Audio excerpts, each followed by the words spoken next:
খাদ্য নিরাপত্তায় ভারত সহায়তা করছে। কিসের খাদ্য নিরাপত্তা? নিজেরাই তো খাদ্য নাই। পৃথিবীর মধ্যে অন্যতম অপুষ্টির দেশ হলো ভারত।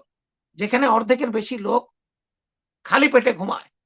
যারা সাধারণ স্যানিটারি টয়লেট তারা ব্যবস্থা করতে পারে না। অর্ধেকের বেশি জনগণ রাস্তায় পেশাব পায়খানা করে। তারা আমাদের খাদ্য নিরাপত্তা দেবে? আমাদের এখানে কিসের তারা আমাদের এখানে এক্সপোর্ট করে? কিসের জিনিস পাঠায়? কোথায় কোন উন্নত মানের জিনিস এখানে ভারতের আছে? কোন জিনিসটা ভারতের আছে যেটা আমাদের নাই? বয়কটটা, পণ্য বয়কটটা।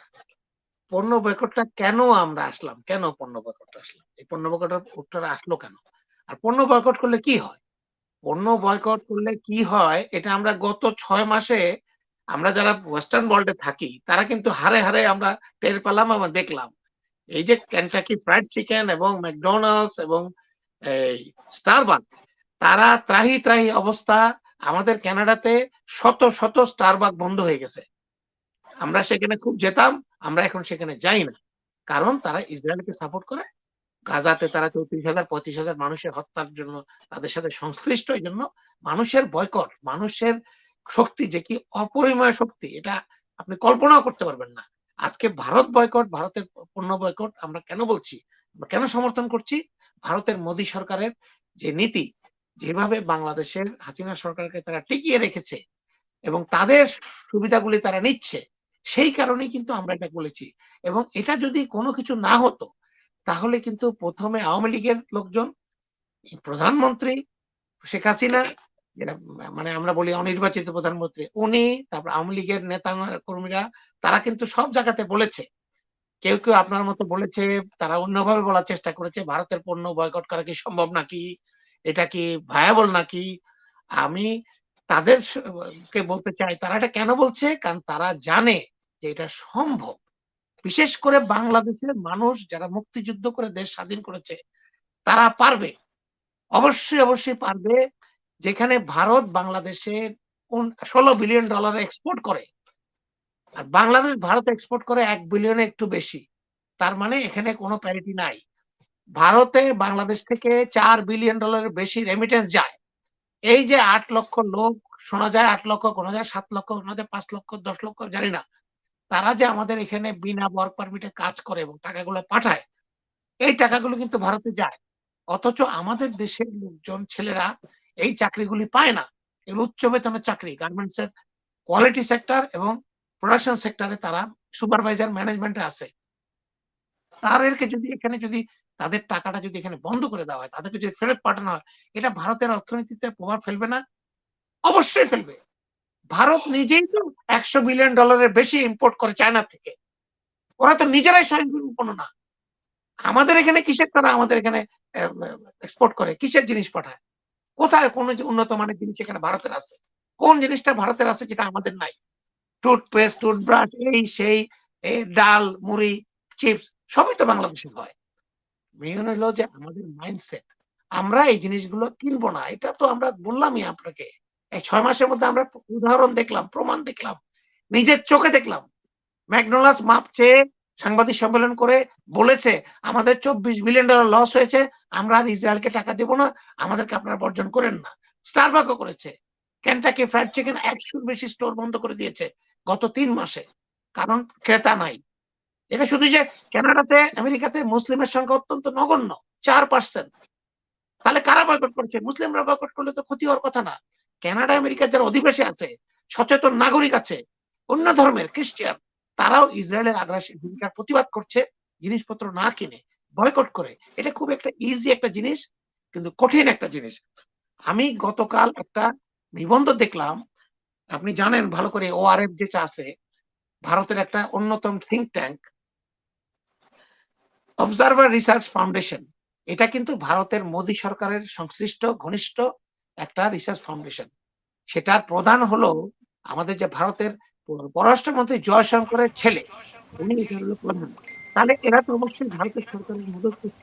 তারা একটা নিবন্ধ করেছে পত্রিকা। এই নিবন্ধটার ২-৩ টা কথা আমি বলব। হায়াত ভাই বলেছেন কিনা জানি না, এটা পড়ে নেবেন। যে বাংলাদেশের ভারতের পণ্য বয়কটের কি প্রভাব ভারতের উপর পড়ছে এবং তারা স্বীকার করেছে ভারতের এক্সপোর্ট টু বাংলাদেশ অলরেডি আঘাতপ্রাপ্ত হচ্ছে, কমে যাচ্ছে। কিন্তু তার সপক্ষে তারা যে কথাগুলি বলেছে এগুলি আমি জনসাধারণকে জানাতে চাই।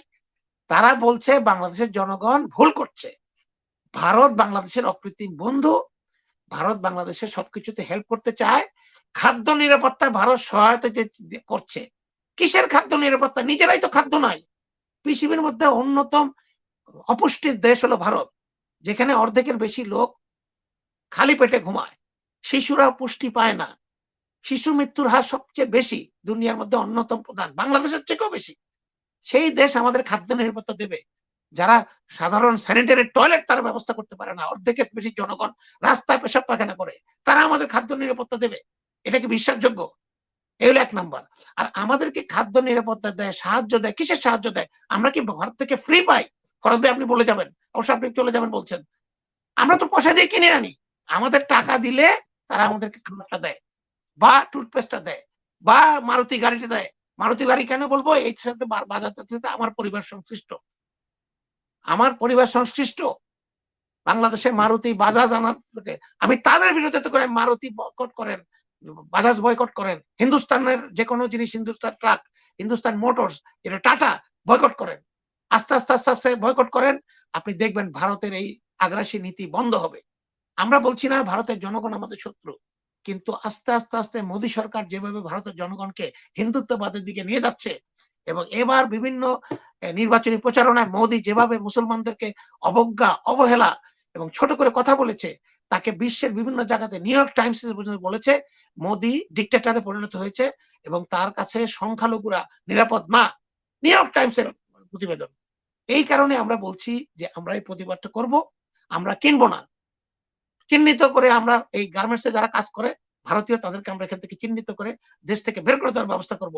আমাদের ছেলেরা এখানে চাকরি পাবে। এতে করে যে কারো মনে হয় যে আমরা সফল হব না, হব না। করতে দেন। ৫% থেকে ১০% হয়েছে অলরেডি। আরো হবে, হচ্ছে। কোন মানুষ ভারতের পণ্য হাতে নেবে না যে মনে করে ফেলানি আপনার বোন। আপনার বোনের রক্ত মাখা জিনিস আপনি নেবেন না, উঠাবেন না। আপনার যত ভারত প্রীতি থাকুক আপনি উঠাবেন না। এখানের মধ্যে কোনো পলিটিক্স নাই। এটা হলো আমাদের জাতীয়তাবোধ। ভারতের দাদারা কোনদিন চিন্তা করতে পারে না আমাদের কি অমিত শক্তি আছে। তারা কোনদিন পারবে না, বিশেষ করে যারা অবাঙালি আছে। বাঙালিরা কিছুটা পারবে।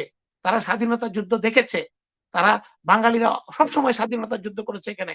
ভারতের স্বাধীনতার যুদ্ধে বাঙালিদের অবদান সবচেয়ে বেশি। বাঙালি যারা আমরা ছিলাম, হিন্দু মুসলিম সবাই। তাই আমরা জানি কিভাবে একটা সশস্ত্র সংগ্রাম করতে হয়, কিভাবে একটা বয়কট আন্দোলন করতে হয়, কিভাবে একটা শ্রেণী সংগ্রাম করতে হয়। বাংলাদেশের মানুষ জানে। ছোট জায়গা হতে পারে, জনসংখ্যা কম হতে পারে, কিন্তু we can do it. We have proved it before. We have proved it in 79, 71, we have proved it in 47. আমরা করেছি। এবারও আমরা করব। তাই আমি আশা করব, প্লিজ যারা ভারতের ব্যাপারে কথা বলছেন, ভারত ছাড়া আমরা চলবো না, তাদের এই আশা পূর্ণ হবে না। অবশ্যই চলবো। ভারতের অবগতির জন্য পেঁয়াজে আমরা স্বয়ংসম্পূর্ণ। আমাদের ১ পিস পেঁয়াজও লাগবে না ভারতের। স্বয়ংসম্পূর্ণ আমরা পেঁয়াজে। এই গুলো আনা হয় দেখানোর জন্য যে পেঁয়াজের দাম বেশি, এটা আনলে কমবে।